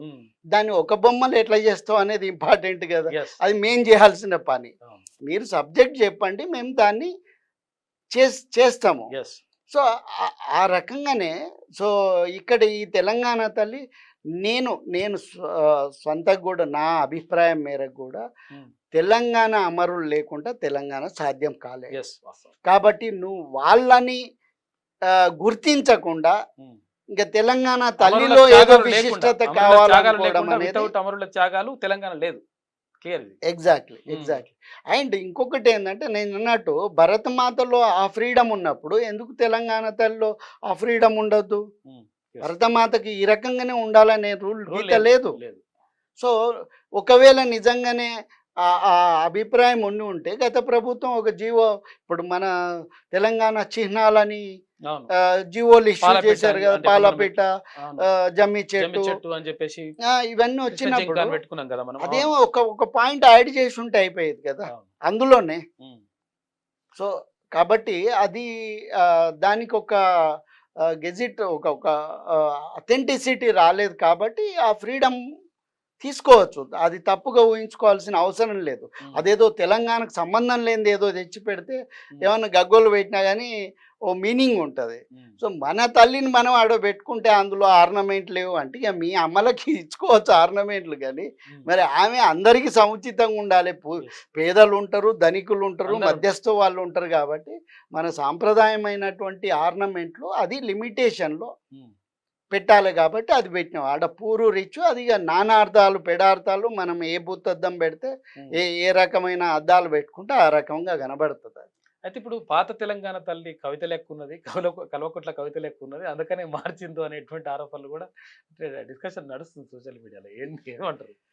అంటే నిజంగా చెప్పాలంటే నాకు అప్పుడు కూడా ఏమి అనిపించలేదు. నేను ఆర్టిస్ట్ ఎస్, కాబట్టి ఎస్, అది ఇప్పుడు కూడా ఏదో కొన్ని ఆర్గ్యుమెంట్లు కొన్ని వస్తున్నాయి arguments రేవంత్ వస్తున్నాయి. రెడ్డి గారి సతీమణి లాగా అట్లా ఉందని, చేసిండ్రు అని లేకపోతే చెప్పేసి. ఆ, ఇవన్నీ ఏంటంటే అదే నేను చెప్పినట్టు నువ్వు ఏ రంగు దృష్టిని బట్టి అద్దాలు పెట్టుకుంటే ఆ రంగులో కనబడుతుంది దృష్టిని బట్టే ప్రపంచం. కనిపిస్తుంది సృష్టి అంటారు. ఎగ్జాక్ట్లీ. సో ఉమ్, కాబట్టి వాళ్ళు ఆ వ్యక్తులు సీరియస్గా ఆ బొమ్మని అవన్నీ మర్చిపోయి అంటే ఆ పొలిటికల్ రంగులు మర్చిపోయి చూస్తే వాళ్ళ ఉమ్, మదర్ కూడా కనబడుతుంది అందులో, ఎస్, వాళ్ళ అక్క చెల్లె కూడా కనబడుతుంది. ఉమ్, సో కాబట్టి అది ఎలాంటి ఉద్దేశాలతో చేసింది కాదు, అది ప్యూర్గా ఒక కళాకారుడిగా వచ్చినటువంటి రిజల్ట్ అది. అంటే థీమ్ ఏముంది అందులో? అంటే అసలు యాక్చువల్ చేయి ఇట్లా అంటే పెట్టడం అంటే చేయకూడదు అని అంటున్నారు వాళ్ళు, లేకపోతే ఇక్కడ అంటే ఆ, ఇప్పుడు ఎందుకు బతుకమ్మ లేదని చెప్పేసి కాదు, అంటున్నారు. ఇప్పుడు ఇంతమంది మనం తొలి దశ మలి దశ ఉద్యమాలంతా త్యాగాలమే. ఎస్, మొత్తం దేశంలో ఎక్కడ కూడా ఇంతమంది చావులు జరగలేదు. Yes. తొలి దశ మొత్తము హత్యలు. ఒక ప్రాంతం కోసం, ఒక రాష్ట్రం కోసం ఇట్లా జరగలేదు. అన్ని ఇన్ని దశాబ్దాలుగా. ఎస్, అవును, సో తొలి దశ మొత్తం హత్యలే, అవును, మలి దశ మొత్తము ఆత్మహత్యలే. ఆత్మహత్యలే. ఇంతమంది వేలాది మంది ప్రాణ త్యాగం అనేది వాళ్ళ కోసం చేసుకోలేదు కదా. ఎస్, ఎస్, వాళ్ళు భావితరం బాగుపడుతుంది, భావితరాల కోసం మనం చేయాలని అనుకొని ఉమ్, ఆ ఆ రకంగా మనకు తెలంగాణ ఆవిర్భవించినప్పుడు ఉమ్, ఆ ఆవిర్భవించిన తెలంగాణ తల్లి భవిష్యత్ తరాలకు ఒక అభయాన్ని ఇస్తుంది. ఓకే, ఓకే, అభయాన్ని ఇస్తుంది. ఆ అభయాన్ని ఇస్తుంది. అది ఇప్పుడు నేనున్నానే ఒక భరోసా ఈ ఇస్తుంది. పిల్లలు చనిపోయిన పిల్లల గుర్తింపు ఉమ్, భావి తరాలకి అయ్యో మా కోసం అమరులైన వాళ్ళు, మా ఓకే. కోసం త్యాగం ఆ చేసిండ్రు. త్యాగాల పునాదులు ఇట్లా అవి ఆ, పెట్టింది. సో కాబట్టి మీరు ఇప్పుడు కొత్త తరం ఏం స్ఫూర్తి తీసుకోవాలంటే మేము మాకు వాళ్ళు త్యాగాలు చేసిన మేము అనుభవిస్తున్నాం కాబట్టి మేము కష్టపడి మన రాష్ట్రానికి దేశానికి ఒక మంచి పేరు ఖ్యాతి తీసుకురావాలి, ఒక గొప్పగా చేయాలి, సో గొప్పగా ఎదగాలి. ఇప్పుడు ఎవరైనా ఒక అబ్బాయి నువ్వు మంచిగా చదువుకున్నావు అనుకో, ఓ ఐఏఎస్ ఐపీఎస్ అయినా ఆఫీసర్ అయినా ఓ ఇండస్ట్రీ పెట్టినా నువ్వు ఏదో రకంగా సమాజానికి నువ్వు ఉపయోగపడుతున్నట్టు. ఎస్, సో ఏది లేకుండా ఒక చిల్లెర నెగటివ్ క్యారెక్టర్గా డెవలప్ అయితే అది సమాజాన్ని నష్టం. నష్టం జరుగుతుంది. సో ఆ అభయము అంటే ఆత్మ త్యాగాల ద్వారా ఇచ్చేటువంటి తెలంగాణ తల్లి అభయం అంది ఉమ్, భావి తరాలకి స్ఫూర్తిగా ఉండాలా. ఓకే, వాళ్ళు ఈ రాష్ట్ర దేశ మంచి కోసం వాళ్ళ కోసమైనా వాళ్ళు చదువుకోవాలి, ఉన్నతంగా ఎదగాలి. ఆ రకంగా డైరెక్ట్లీ ఆర్ ఇండైరెక్ట్లీ మన రాష్ట్రానికి ఉపయోగపడాలా అనేది అక్కడ భావన. ఓకే. ఆ కింద మిద్దె ఉన్నది, ఆ మిద్దెకి సంబంధించి ఇట్లా పిడికిళ్ళు. పిడికిళ్ళు ఉన్నాయి. అంటే ఇప్పుడు అది ఆ బ్లూ కలర్ అనేది బహుజనుల్ని సింబాలిక్గా Okay. చూపిస్తుంది.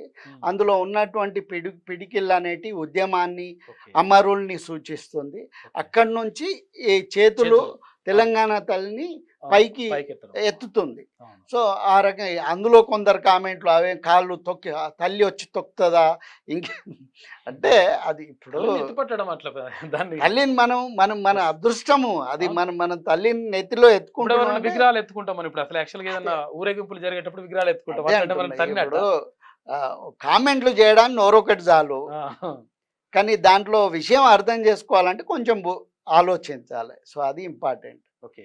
అప్పుడైతే తల్లి అంటే ఒక దేవతగా కొలిచినాం. ఇప్పుడైతే మన మనిషిగా అంతే. మన మన తల్లి. మన మన తల్లి అంటే ఇప్పుడు Yes. ఎవరో అన్నారు పోచమ్మ తల్లి మైసమ్మ తల్లి అంటే మనం పోచమ్మ దేవత, ఆమెకు మనం తల్లి అని అటాచ్ చేయగానే పోచమ్మ తల్లి కాదు కదా, పోచమ్మ దేవత దేవత. అయితే మన గ్రామ దేవత. అవును. కానీ నువ్వు పోచమ్మ తల్లి అంటే ఆ తల్లి పదాన్నే తీసుకొని ఆమె వాళ్ళ కిరీటాలు లేవా అని కిరీటాలు పెట్టుకోవడంలో పెట్టుకోకపోవడం అభ్యంతరం లేదు.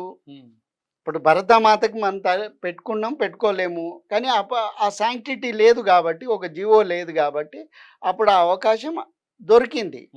సో కాబట్టి ఇప్పుడు ఆ మార్పు ప్రజలకి యాక్సెప్టబుల్గా ఉండే విధంగా ఉండాలనేది ఇక్కడ గౌరవ ముఖ్యమంత్రి గారి ఆలోచన. ఇప్పుడు తర్వాత ఇంకా ఈ ఆర్టిస్టులు చాలా మంది కూడా ఇప్పుడు కొంతవరకు అంటే అప్పటి దొరికినంత పని దొరకలేకపోతుంది. తర్వాత చాలా మంది కళాకారులు అంటే ఇక్కడ ఎవరైనా వాల్ రైటింగ్ కానీ లేకపోతే ఇక్కడ పెయింటింగ్ కానీ అటువంటి వాళ్ళకు ఏమైతుందంటే ఇప్పుడు ఈ డిజిటల్ వచ్చిన తర్వాత ఈ ఫ్లెక్సీ ప్రింటింగ్ అవన్నీ వచ్చినాక కళాకారులకు కొంతవరకు పని తగ్గుతుంది అనేటువంటి ఆ పరిస్థితులు ఉన్నాయి. దాని గురించి ఏమన్నా మీరు అంటే ప్రభుత్వం దృష్టికి తీసుకెళ్లే అవకాశం ఉందా? డెఫినెట్లీ నిజంగా అంటే ఇప్పుడు పాపం మన ముఖ్యమంత్రి గారు ఈ 1 ఇయర్ కూడా 1 ఇయర్ అయింది. ఇప్పుడే. సో కాబట్టి ఇవన్నీ ఆయన ఒక సెట్ చేసుకోవాలి. ఇవన్నీ కూడా మేము రిప్రజెంటేషన్ కూడా సో ఇస్తున్నాం త్వరలో. ముఖ్యంగా ఏంటంటే ఆయన చాలా అంటే ఫస్ట్ ఆయనకు కొంచెం పీస్ ఆఫ్ మైండ్ దొరికినప్పుడు ఇలాంటి ఆయన అర్థం చేసుకోవడానికి ఉంటుంది. సో గత 10 ఏళ్ళ నుంచి జరిగిన ఎన్నో విషయాల్ని ఆయన అవగాహన చేసుకోవాలి, దానికి ఒక ట్రాక్లకు తీసుకురావాలి. ఇది ఒక పార్ట్ ఆఫ్ సబ్జెక్ట్ ఈ సమాజానికి సంబంధించి.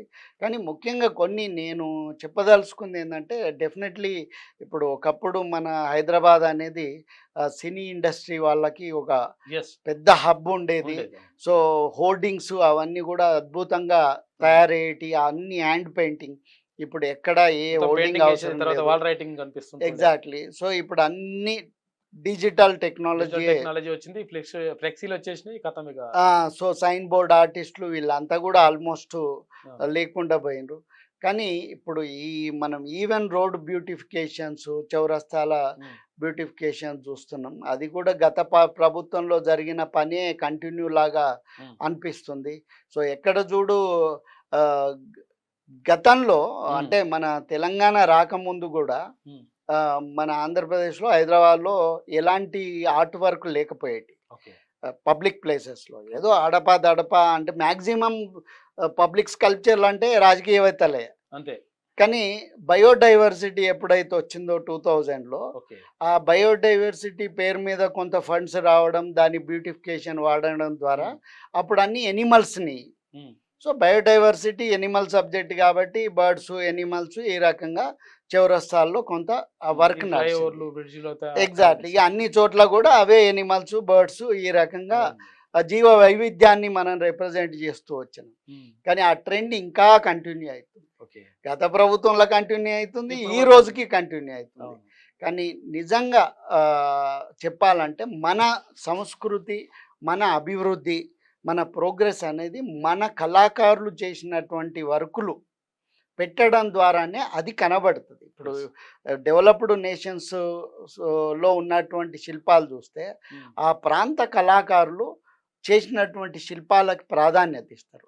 దాంతో ఆ ప్రాంత కళాకారునికి అవకాశం దొరకడంతో పాటు మన ప్రాంత మెచ్యూరిటీని, డెవలప్మెంట్ని మనం చూయించుకోవడానికి ఒక స్కోప్ ఉంటుంది.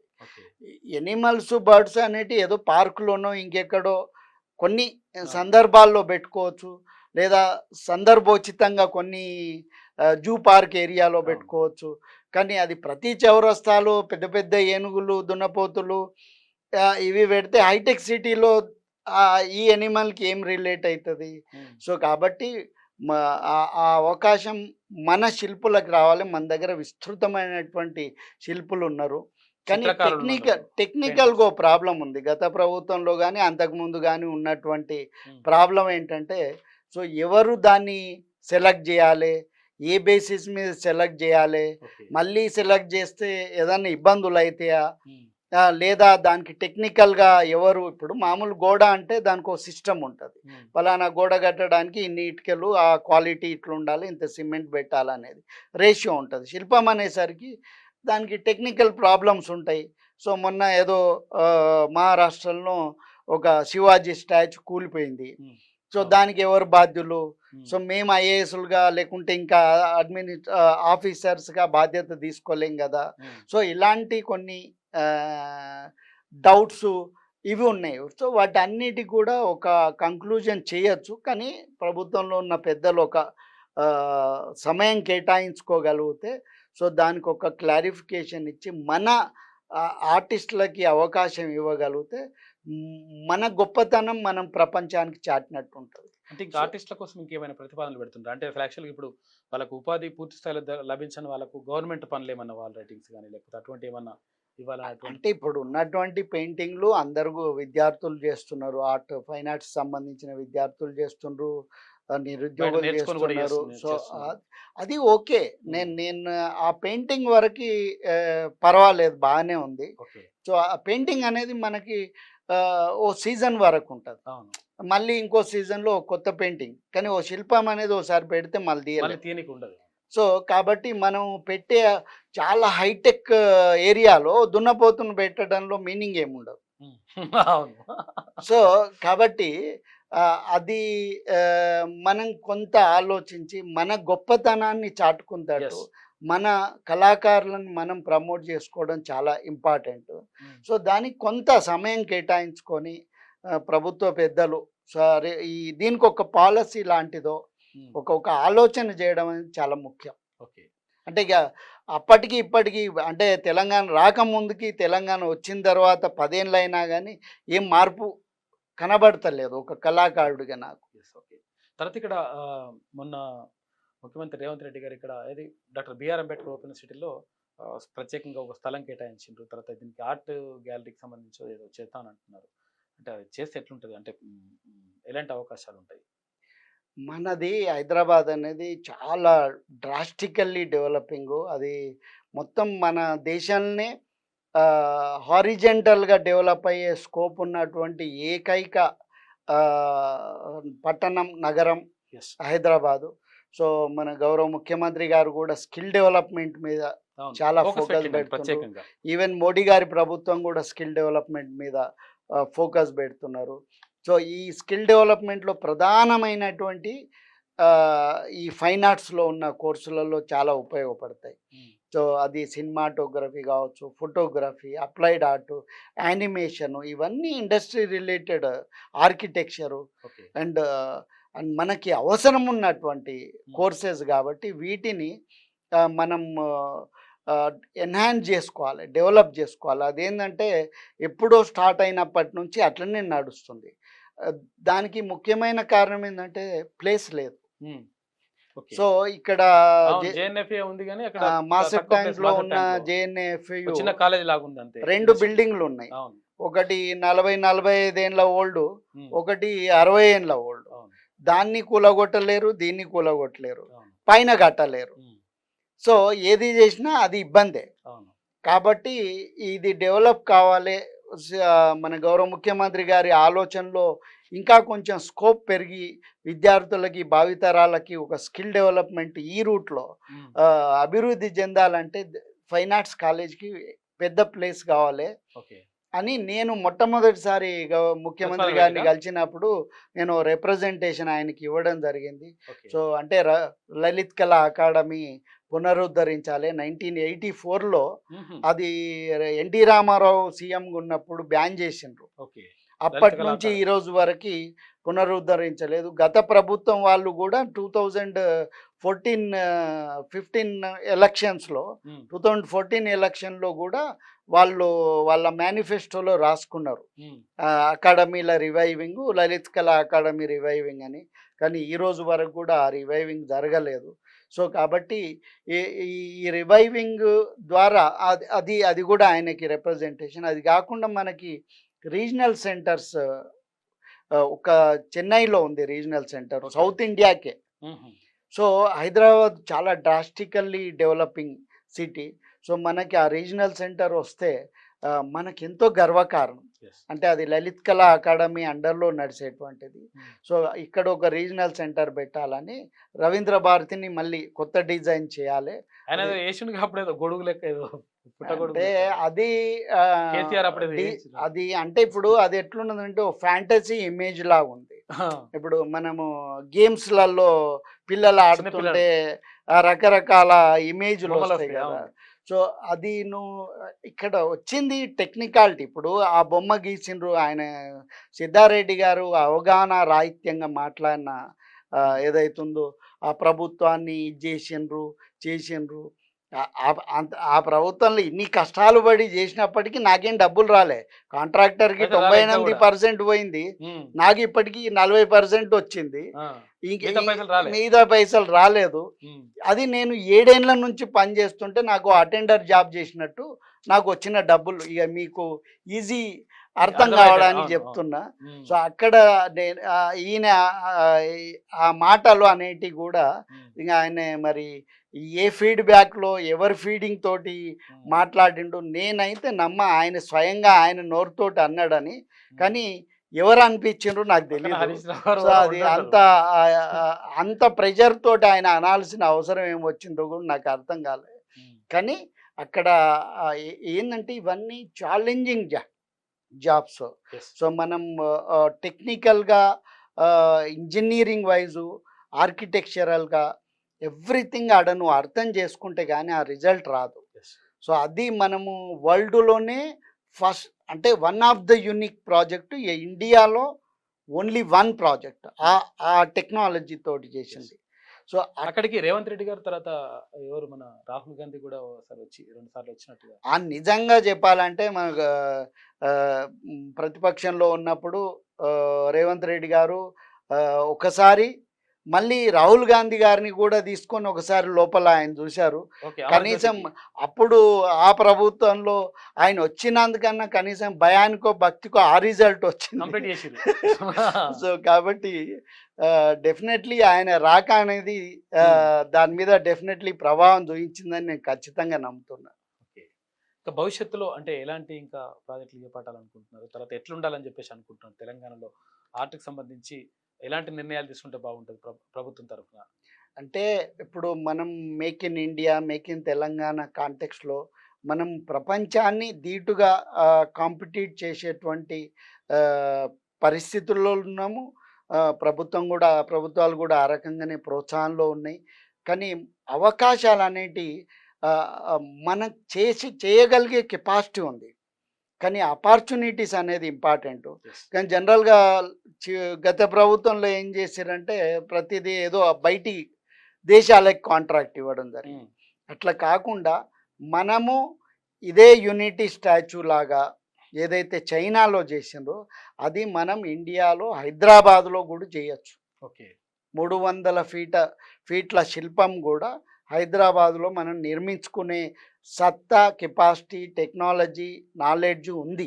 ఏది ఇప్పుడు మన యూనిటీ స్టాచ్యూ, మన అంబేద్కర్ స్టాచ్యూ. అంబేద్కర్ ఏమో 125 ఫీట్లు. అవును. నేను అనేది గుజరాత్ గుజరాత్ లో ఓకే, సర్దార్ వల్లభాయ్ పటేల్. సర్దార్ వల్లభాయ్ పటేల్ అలాంటి శిల్పాలు కూడా మన హైదరాబాద్లో కూడా చేసుకోవచ్చు అది. ఓకే. కానీ ఇప్పుడు కొన్ని రూల్స్ ఎట్లా ఉంటాయంటే మనం గతంలో చేసినామా.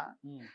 సో చేసినామా అంటే చేస్తేనే కదా అవకాశం వచ్చేది తెలంగాణ చేసేది. అమరజ్యోతి ఉంది, ఉమ్. అది గతంలో ఎక్కడ దేశంలోనే లేదు, చేయలేదు. లేదు. అవును. సో దానికి చాలా ఇబ్బందులు పడాల్సి వచ్చింది, అంటే అది లీగాలిటీకి వీటన్ని కాంటెక్స్ట్లో. ఉమ్. సో అది ఆ మాత్రం అన్న రిజల్ట్ వచ్చింది. Yes. సో అంత గొప్పగా, సో ఇంకా వచ్చి రాగలిగేది కానీ వచ్చింది. సో అట్లనే మనము ఆ ఫ్రీడమ్ ఇవ్వగలిగితే సో మనం ప్రపంచాన్ని బా అనిపించే విధంగా కూడా మనం వర్క్ చేసుకోవచ్చు, హైదరాబాద్లో చేయొచ్చు. ఓకే. సో ఆ ఎంకరేజ్మెంట్ దొరుకుతుందని భవిష్యత్తులో భావిస్తున్నాం. చివరిగా తెలంగాణ ప్రజలకి, తర్వాత ఇంకా అంటే కళాకారులకు కానీ లేకపోతే ప్రజలకు కానీ ఏం చెప్పదలుచుకుంటారు? అంటే ఏం చెప్తారు మీరు ఒక చిత్రకారునిగా, తర్వాత శిల్పిగా? అంటే ఇప్పుడు మనకు తెలంగాణ విగ్రహానికి సంబంధించి ఇట్లా అంటే వివాదాలు అట్లా నడుస్తున్నటువంటి సందర్భంలో అంటే ఇప్పుడు వివాదాలు అన్నిటి ఓన్లీ రాజకీయ కోణాలు. అంతే. మా ఆర్టిస్ట్కి అలాంటి దురుద్దేశాలు, అర్థాలు, పెడార్థాలు ఏముండవు. Yes. సో మేము ఇప్పుడు మీరు ఒక చిన్న విషయం చెప్తే, ఇప్పుడు తెలంగాణ తల్లి డ్రాయింగ్కి వచ్చేసరికి, శిల్పానికి వచ్చేసరికి ఆ తెలంగాణ తల్లిలో ఉన్న ఫేస్లో డిఫరెన్స్ వస్తుంది. Yes. ఇది శిల్పం, ఈ 3 డైమెన్షనల్, అది 2 డైమెన్షనల్. అవును. సో కొందరికి ఇది నచ్చచ్చు, కొందరికి అది నచ్చచ్చు. అవును. సో రకరకాల అభిప్రాయాలు ఉంటాయి. కానీ ఇక వాళ్ళలాగుంది వీళ్ళలాగుంది అని యువతలోళ్ళన్నా అవతలోళ్ళన్నా కానీ అది రాజకీయ కోణం తప్పితే నిజంగా అలాంటి దురుద్దేశాలు లేవు. కానీ ఒక్కటి నేను చెప్పేది ఏంటంటే అమరులు లేకుండా తెలంగాణ సాధ్యం కాకపోయేది. ఎస్. ప్రజల భాగస్వామ్యం లేకుండా తెలంగాణ అనేది ఇంపాసిబుల్. ఆ రెండుటికి ప్రాధాన్యత ఈ కొత్త తెలంగాణ తల్లిలో ఉంది కాబట్టి అది అందరూ కూడా సంతోషించాల్సి Yes. మన అందరం భాగస్వామ్యమే. తెలంగాణలో Yes. చిన్న పిల్లలు కూడా నేను అవును, చూసిన సబ్బండ వర్గాలు స్కూల్ అందరూ పిల్లలు కూడా ప్లకార్డ్స్ జై పట్టుకొని తెలంగాణ అన్నారు. వచ్చిండ్రు. అవును. సో ఇప్పుడు వాళ్ళు అప్పుడు 5 ఏళ్ళ 10 ఏళ్ళ పిల్లోళ్ళు ఇప్పుడు 20 ఏళ్ళు అయ్యి Yes, అవును, ఉన్నారు. ఉన్నారు. కానీ వాళ్ళందరూ కూడా భాగస్వాములమే. So Yes. ఈ అమరుల స్ఫూర్తితోటి భావితరాలు కూడా మనం హార్డ్ వర్క్ చేయాలి, కష్టపడాలి. ఒక అంటే నర్వస్ కావద్దు. అంటే ఎప్పుడు తెలంగాణ ఉద్యమం కూడా ఎత్తులు వంపులతోటి అన్ని పోయింది. అన్ని అవును. జీవితం కూడా ఎప్పుడు ఎత్తులు వంపులు ఉంటాయి. అవన్నీ పార్ట్ ఆఫ్ లైఫ్. Yes. మనం డౌన్ అయినప్పుడు ఆ ఎదగడానికి అవకాశం ఇస్తున్నట్టు లెక్క కాబట్టి సో యూత్ కూడా డెడికేటెడ్గా డివోషనల్గా అంటే ఒక ఈ ఈ- ఈ ఏదైతే దెబ్బలు తగులుతున్నాయో అది ఇన్స్పిరేషన్గా తీసుకున్నప్పుడే మనం ఇంకా పైకి రాగలుగుతాం. అందరూ మంచి బాగయి అమరవీరుల యొక్క త్యాగాన్ని మనం అంటే ఒక గ్రాటిట్యూడ్ చూపించడం అనేది చాలా ఇంపార్టెంట్. కాబట్టి రేపొద్దున తెలంగాణ దేశంలో లేనటువంటి గొప్ప చరిత్ర ఉంది కాబట్టి మన తెలంగాణ యువత ప్రపంచంలోనే గొప్ప ఎదగాలని నేను ఆశిస్తున్నాను. ఇది రమణారెడ్డి గారు చెప్తున్నటువంటి మాట. మొత్తం మీద తెలంగాణ తల్లికి సంబంధించి 100% అంటే అమరుల త్యాగాలు లేకుండా తెలంగాణ సాధ్యం కాలేదు. కాబట్టి అమరుల త్యాగాలు సబ్బండ వర్గాల పోరాటాల ఫలితంగానే తెలంగాణ ఏర్పడ్డది. కాబట్టి ఆ స్ఫూర్తిని ప్రతిబింబించే విధంగా కొత్త విగ్రహం 100% ఉంది. కాబట్టి మేము చేసింది కరెక్టే. ముఖ్యమంత్రి గారి ఆలోచన విధానానికి రూపకల్పన చేసిండ్రు అక్కడ గంగాధర్ గారు. తనకి రూపశిల్పిగా నేనున్న 100% నాకు అంటే సంతృప్తినిచ్చిందని చెప్తా ఉన్నాడు రమణారెడ్డి గారు. అంటే ఇక్కడ చిత్రకారునిగా, శిల్పిగా, తర్వాత అనేక రంగాల్లో వివిధ బహుముఖ ప్రజ్ఞ అంటే కనబరిచినటువంటి రమణారెడ్డి గారు దేశ విదేశాల్లో అంటే 80 దేశాల్లో ఆయన అంటే తిరిగి తర్వాత 80 దేశాల్లో ఆయన ప్రతిభను చాటి వచ్చినటువంటి వ్యక్తి.